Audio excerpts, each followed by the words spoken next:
Hi, everybody. We're live.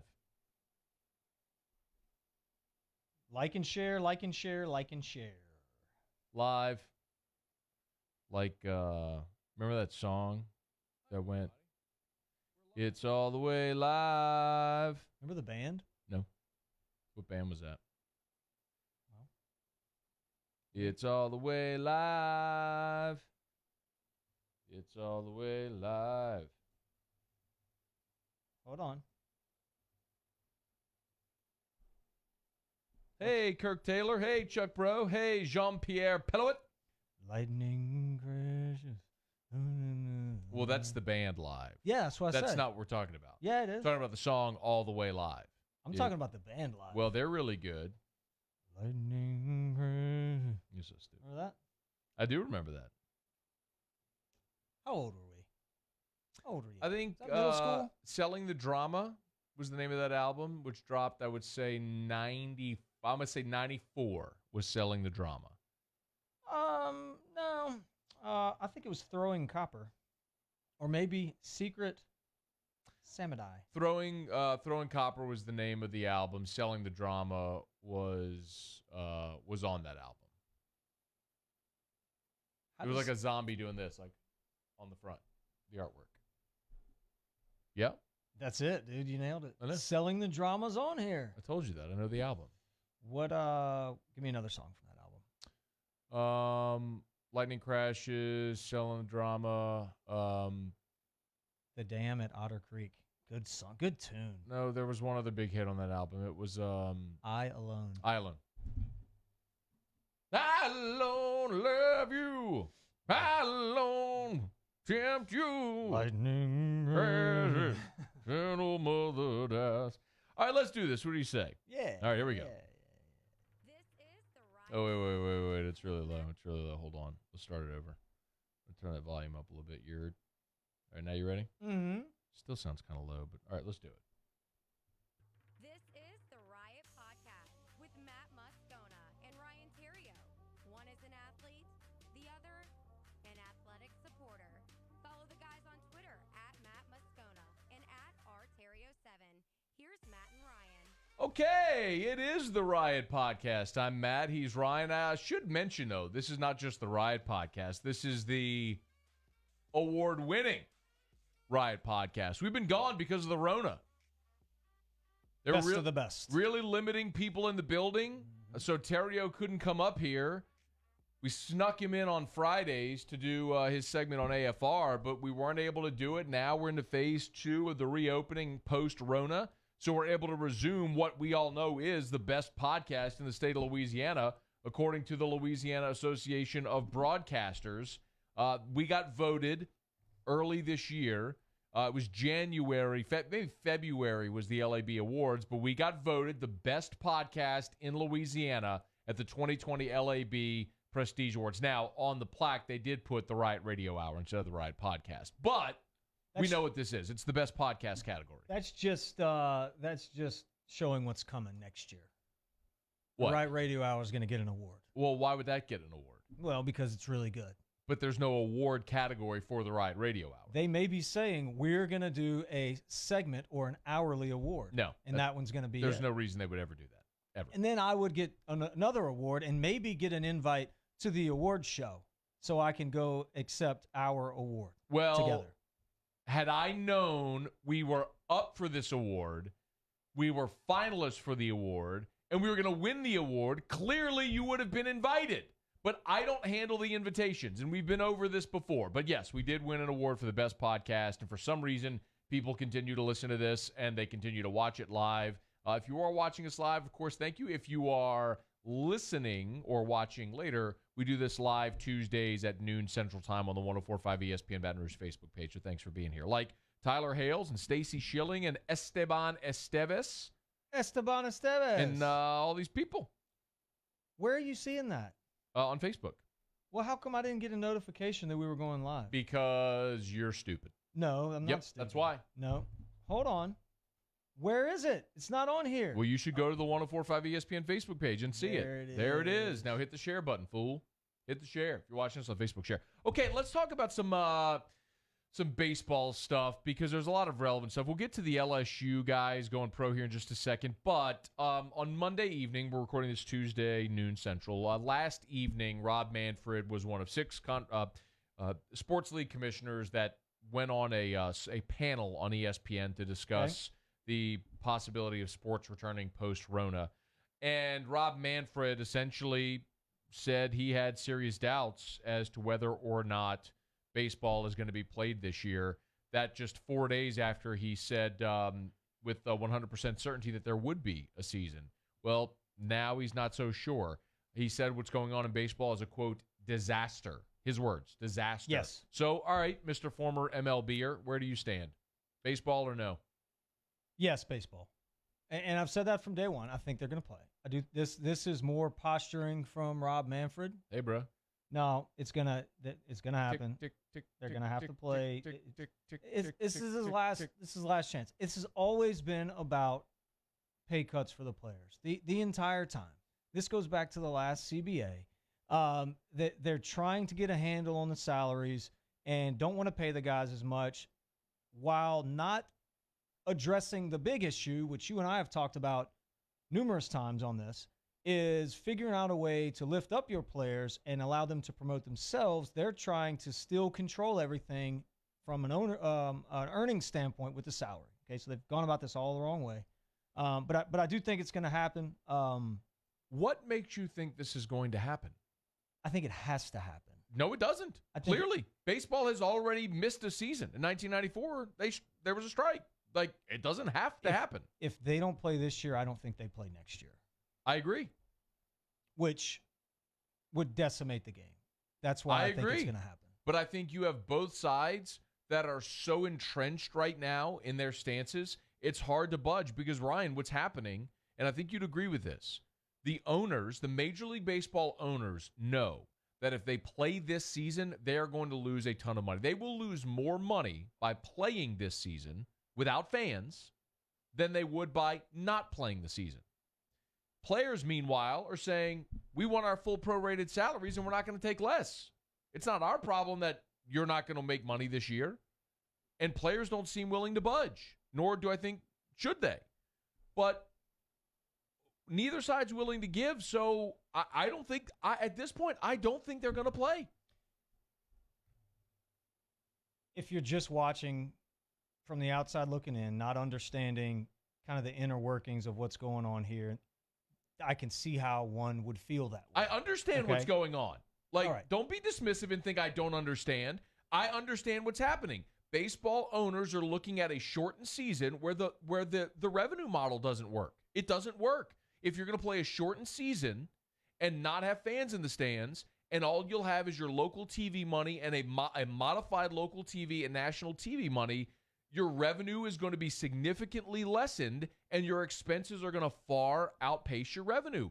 Owners are going to take a bath if they play this year, and owners are not willing to take that bath. Are you sure about that? But yeah, and I'll tell you why. Because of what you just said, and I agree with you. Baseball ownership and management has a short-sighted view of the game. They are willing to take a short-term payoff, a short-term cha-ching, in exchange for what could be a long-term benefit. The biggest, if Major League Baseball players and owners collectively had gotten their bleep together and gotten back on the field, like the KBO is doing, they could be the only sport in the world, only major sport right now playing, and they would have everybody's attention all to themselves. Yes, owners would take a short-term loss, but what would be the long-term benefit to those organizations, the players, and the game as a whole if Major League Baseball, which is dying, was the only game playing right now? It was a giant benefit. Massive, but they don't see it that way. I'm not 100% sure that this big loss you're talking about is as big as we all think it is, or as the owners want us to believe that it is. I don't know the exact numbers. All I know is when the TV deals were all done 15 years ago, when I was still playing, you saw salaries jump and you saw the licensing checks almost quadruple every spring training. I don't know. I'm sure I've heard over the years some of those numbers, but I don't know exactly what they are today.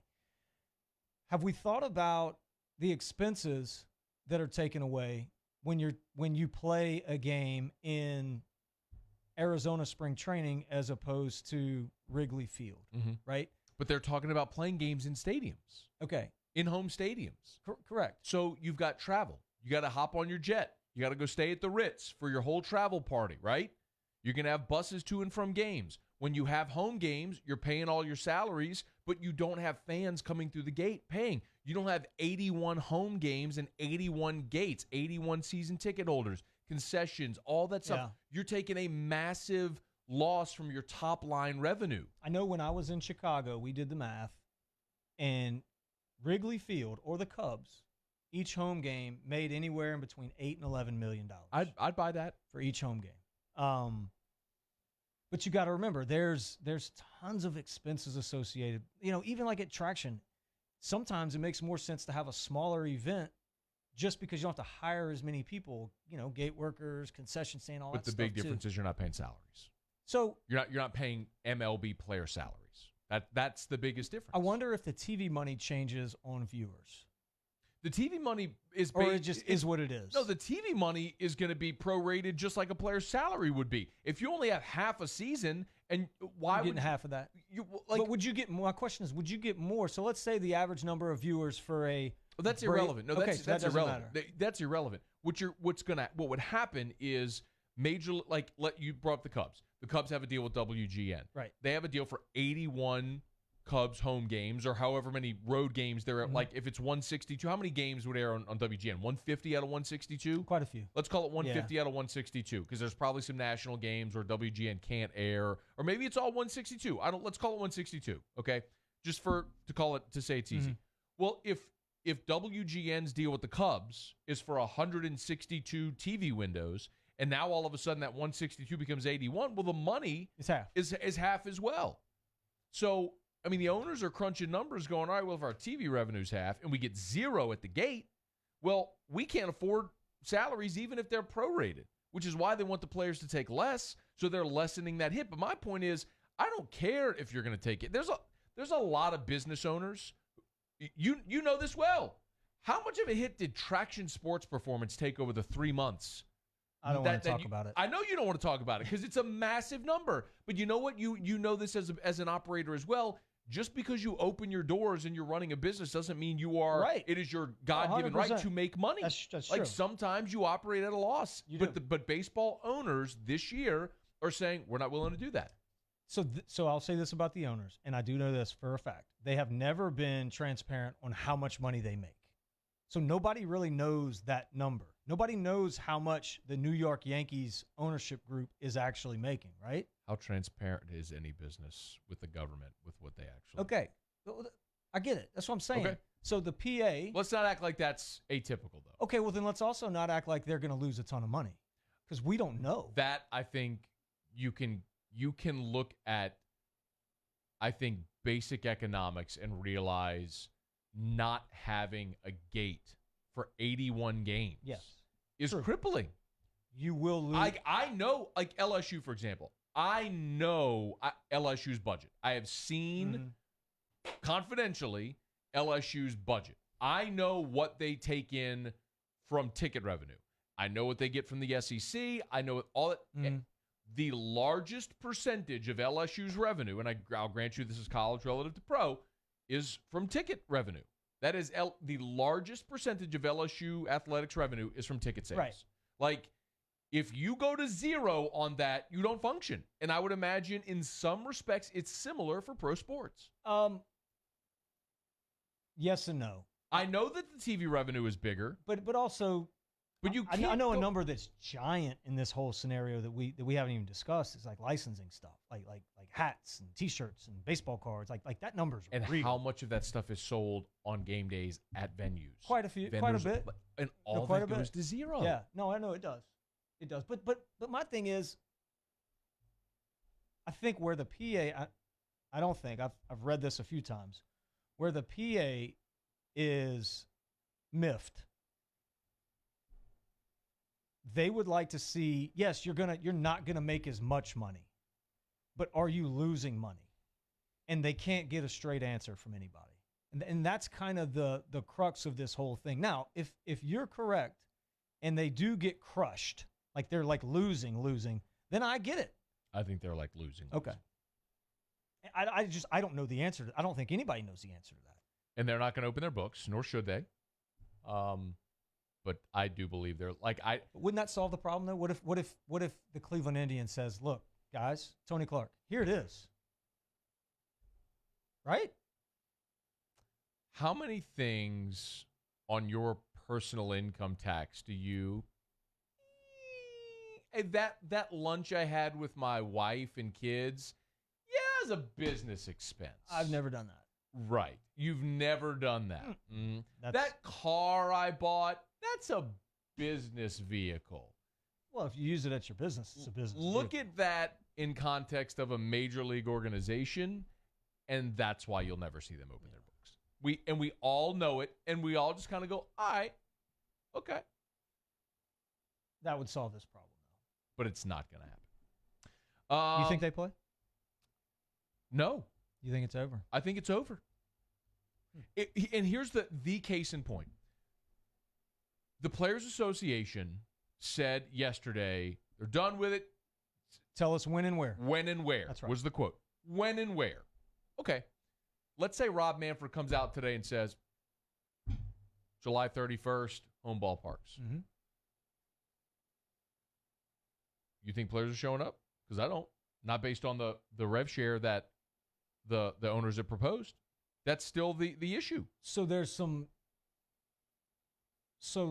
legal stuff that goes into that.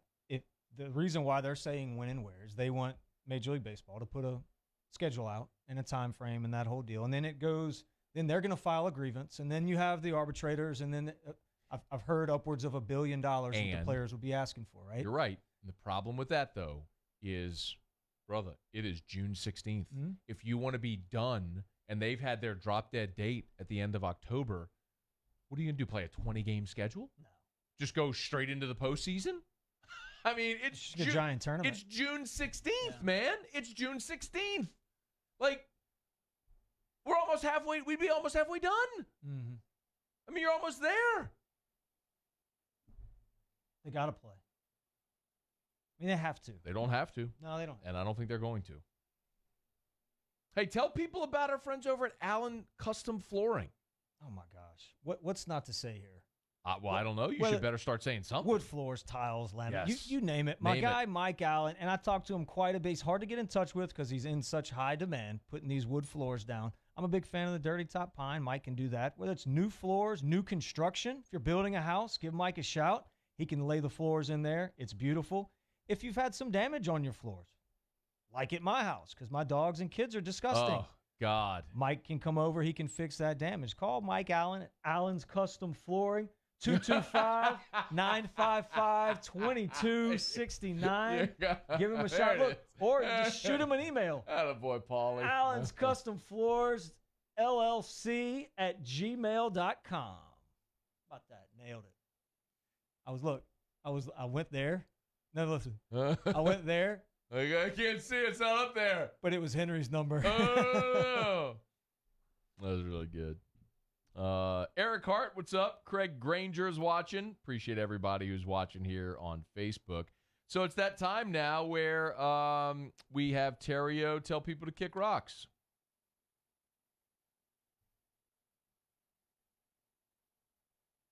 I don't have any kick rocks today. Oh. It's now time to kick You mean rocks with Ryan you didn't do kick rocks? This is messed up. You didn't. I could have. You didn't prepare kick rocks. I could have had some kick rocks ready. You said, Yeah. you know what? We don't do it. Don't worry about it. Oh, no biggie. Or then you said, or How about this? I'll just tell you to kick All rocks. of these people who have come back to the Riot Podcast. How about that? Let's see if Ryan Theriot prepared for this week's segment. You know what? People have waited for months and months and months for the return of this day. The Riot Podcast returning for all to see, for all to hear. And what happens? You don't even prepare. Unbelievable. But it's actually totally believable. No, is it's what it not. is. This Chad is- Holmes said, whoa, the Riot Podcast is back. Of course it is. The award-winning Riot Podcast. But I'll tell you this much. for this year's submission for the Riot Podcast, for the best podcast. I doubt this segment's going in there. I could have been prepared. You said I didn't need to be prepared? No. Therefore, I didn't do it. This is your fault. No.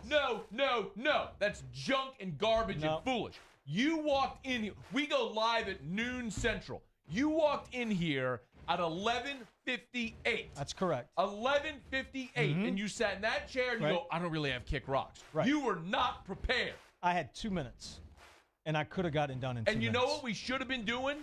Actually is preparing for what we were going to discuss in the order and all that stuff, but you didn't come in prepared for the thing you know you have to do. That's never how we've done this thing before, and we're winning awards. So I don't really know why we need to do that now. And 2 minutes is actually ample time for me to get prepared. There's been many times where I've had less than that, got them in, nailed it. I didn't think we needed to do it. Whatever, you kick rocks. You stink. You stink at being prepared at things and whatnot. Very disappointed. It's here early today. You were here 2 minutes before we started. I couldn't get in. I was saw locked out. You walk in. I was locked out. I was in the stairwell because I went upstairs to go get the trophy, and you text me, "Are you here?" I'm like, "I'm on third floor." I saw you then walk out of your car. Don't tell me you couldn't get in. I had to follow a lady with a mask. I didn't know. Where's your mask, by the way? I didn't know who she was because everybody has masks on. That's true.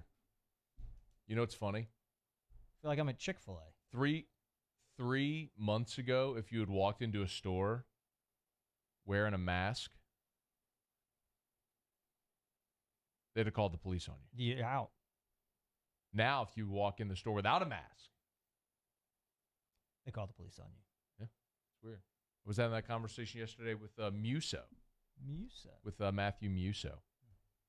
So we'll do Ask Ryan, or Ask Us, rather, to wrap up here in a few minutes. So if you're watching us on Facebook Live, shout out. Post your questions. We'll get to those rapid fire to wrap up. Let's recap LSU's draft.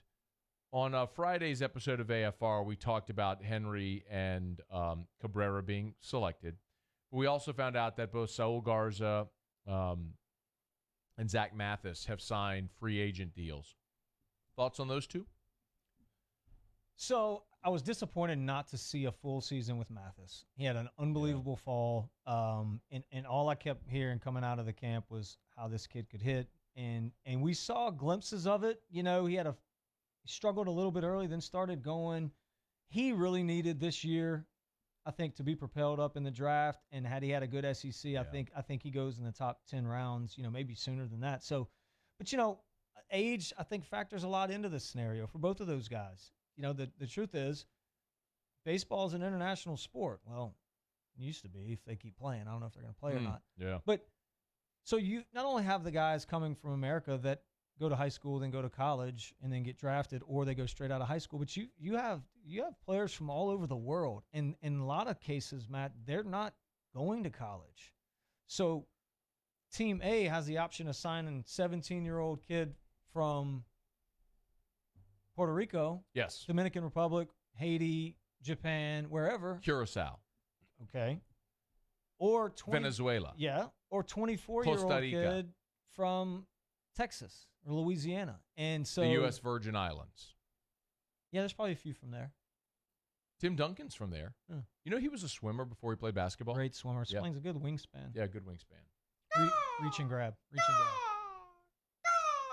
But those guys had to go. That's what he would say if he had wings. I think they had to go, those guys. I'm most excited for Garza. I want to see what numbers he can put up with 500 at-bats, you know, like throughout the course of a season, assuming he stays healthy. Yeah. I think he's a 25 home run guy with 500 at-bats. Yeah, I agree with that. I mean, power all fields is crazy. And last season, the 2019 season, after his slow start, he caught fire late in the season. I mean, he was hitting. He finished as slow as he started. He finished the season 303. He was batting like 500 for the final month of the season. Mm-hmm. He went bonkers. Started roping balls out of the yard left and right. Just started slow again this year and never really got a chance to get his footing. But I agree with you on that one on Garza. With power, what do you always say about power? Power is the last thing to develop. And when you've got it already. Yeah, and he's he's gonna be interesting. I think the question with Garza for me is can he stay behind the plate? You know, and so He's athletic enough to play first. I don't know if he can play outfield. But, man, if he can improve behind the plate, and now you all, well, yeah, I think so. And now all of a sudden, because you have a catcher that can hit homers, now we got something there. So You got Mike Piazza. You got Mike Piazza. And he's about Piazza's size. He's got to be bigger than Piazza. Piazza was a big boy. I was on a podcast last week. I told you, the Quizzical Papist. I told you about that, right? Mm-hmm. And one of the questions was, they were all like Catholic questions, like interwoven into sports. And one of them was about a guy who in his Hall of Fame speech referenced a pope. And it was Mike Piazza. Joe Lawrence guest Craig Biggio, who apparently is also very Catholic. Did you know that about Craig Biggio? I did not know that. Craig Biggio apparently very Catholic, but it was Mike Piazza who referenced a pope in his Hall of Fame speech. Great hair, Piazza. Oh, I thought you meant the Pope. Well, Pope too. Which Pope? Not Biggio. No, he's not a Pope. Biggio doesn't have good hair? No. It's just average. Piazza, great hair. What about mine? Eric Karros, great hair on that team too. Beautiful hair. Yours is good. I like the style. You like the look? Glad I shaved it. Yeah. Erica was pissed for a while. She's still pissed. Is she still angry? Well, I wouldn't say she's angry. She just doesn't like it. And she really doesn't like this because she doesn't want to kiss me now because she's like that. The beard, it hurts. Like tongue kiss, like make out. Just kiss. Like when I come home like from peck? Work and she kisses me, like I go, hey babe, I go kiss her when I walk in the door. She goes like. She hates it. Like this, like that. Just barely. I'm like, what am I, a frog? When's the last time you've had like a huge like makeout session? That's none of your business. Oh, I'm just asking. I mean, does it go up? Have you felt that goes up or down post-marriage? Like intimacy? Just making out. Oh, making out? Like down. huge Really? Yeah. This was a locker room discussion a few years back. Skip Schumacher and I had this discussion. Who just wants to make out? It's the, like... Well, obviously, when you get married, that's not what you do. But you don't just make out. I'm just saying. Well, that's what you said, a makeout session. Yeah, just a makeout sesh. Yeah, no. I don't even go in session, just a sesh. No, no makeout sesh. Why? I don't. What's the point? No point. You know what happens then? Well, I know what happens then. I feel like my makeout sesh. Can we say blue balls here? Of course. Like that's the problem. Like you don't just make out. Yeah, but no. Yeah, no. Okay, so take that side of it out. Yeah. I'm just saying, now that you're married, and you've been married for how many years? We've been married since we were married January the 13th of 2012. So 8 years. Okay. 8 years plus. Taking out the intimacy side, my question was, do you make out tongue more or less now that you're married? And it was a locker room discussion because most of the guys were like, oh, I never really use the tongue anymore. Yeah. Yeah, I'd agree with that. See, I'm opposite kind of, honestly. It's weird. You use the tongue more now. I do. That's weird. That is weird. I know. Anyway, I just found that interesting. Is John not like, hey, too much tongue there? Maybe. It's okay. It's about me, though. Selfish in that regard. So selfish. Yeah. Tell people about Henry Holmes. You can do it all at Henry Holmes. Oh, yeah? Yep. New all construction. You can do it all. New construction. Can they build roller coasters? Yes. You can build roller coasters. Can they wax my back? Probably can find somebody to do that. You said they could do it all. They can do it all. Better clarify. Renovations, bathroom remodels. Yeah.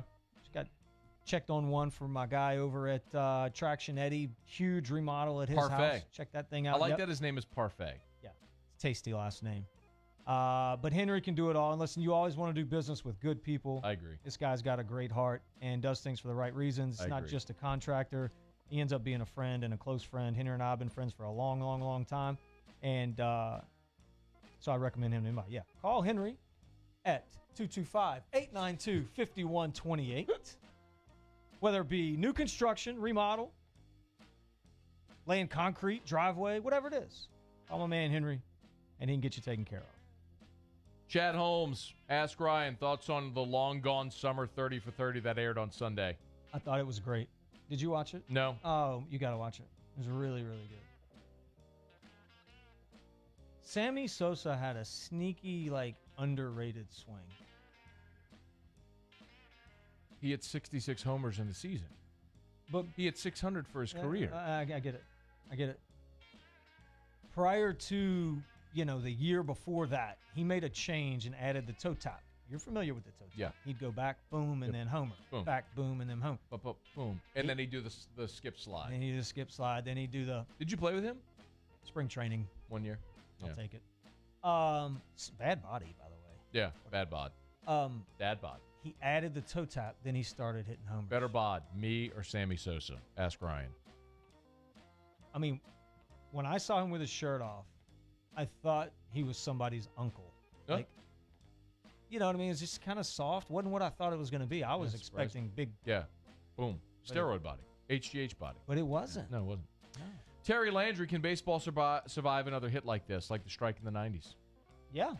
I mean, they've done it before. We're going to need to allow HGH to get back in there, so maybe we'll just get a couple guys to Needles. hop on. Sit on some needles. And then we'll get it back. I mean, but let's be honest. Who doesn't want to see 100 homers hit? I'd like to see that. Love that. Esteban, thoughts on Nick Storer's transition to the football team? Is he still going to play baseball? He's still going to play baseball. Yes. Smart. Actually, yeah, talk to him about that. I was close to Nick the other day, draft party for Daniel Cabrera. He's a big boy, bro. He's a 6'6", big boy. 250? Yeah, That's large. he's a big boy. He's going to do both, though. Cool. Ask us, Eric Hart, ask us, will Jaden Hill be a weekend rotation guy next year? If so, what are the odds of him being the Friday guy? I think the first answer to that is duh. And the second answer to that is duh. Listen, he might be the first overall pick, like 1-1. This kid is that special. I mean, Respect to AJ Labus, but come on. no, dude. You don't. What I saw the other day, the little bullpen, Man. I hadn't seen that since I was in the major leagues. It's real. Craig Granger, ask Ryan, if you were in Talladega this weekend, where would you go fishing? I don't know. Okay. Where is that's Daytona? No, Daytona Daytona Motor would Speedway. be Daytona. Motor Speedway. Talladega Where would is that? be Talladega in Alabama. In Alabama? Yeah. I don't know. Is it on the coast? No. Oh gosh. Oh, it's not good. NASCAR's not good. I've been to Talladega. I went. So people say, "Oh, you got to go experience it live." I experienced it live. I'm good. Really? Thanks. I'm good. Yeah. Oh, did you hear about this? Craig Dugas, the huddle lives. Did you hear about this? No. Huddle was supposed to go Yeah. on Friday. Right. I've got a letter written. They're extending the life of the huddle. Oh. Temporarily. Let's call it a stay of execution. Like, the huddle has still received the death penalty. Like, you've been sentenced to die. And it's going to happen, but like, you were about to walk into the chamber where they do lethal injection now. Yeah. Like, you were about to, and then the governor called for a stay of execution for like another week or so. Like, you're still gonna die, but just not today. Do you think I could convince Gordy to pull the plug on the huddle Friday anyway, still? Yeah. I think you probably could. Okay. That's my challenge. Well, I've got a letter written. Like, I'm ready to go with it. Okay, that's my challenge. Friday, to still get the huddle dead Friday. That's my challenge. Well, you could just turn it off. Oh, I never open it, Oh. except for whenever we do Ask Ryan. Got it. But I still just want it to go away. I need to script the Ask Ryan questions. Why? No, I don't know. It'd just be better that way. You ask them Okay, before. I'm good with that. Then I'd never have to open it. Never have to do anything. It'd be so good. All right. This is the Riot Podcast. Excuse me. This is the award-winning Riot Podcast. The best podcast in the state of Louisiana. That's not us saying it. That's according to the Louisiana Association of Broadcasters Prestige Awards. How about that? That's what they said. Best podcast in the state of Louisiana. Take that, people. We're back talking about makeout sessions. How do you pluralize sesh with seshes? Nope. What do you say? Sessions. Well, no, because we want to do sesh. We don't want the uns. I think it's just always singular. Makeout sesh. Yeah. Can we have a makeout sesh or two? That's how you make it plural. Nothing beats a good makeout sesh. I disagree, actually. Wholeheartedly disagree. All right, we're done. See ya.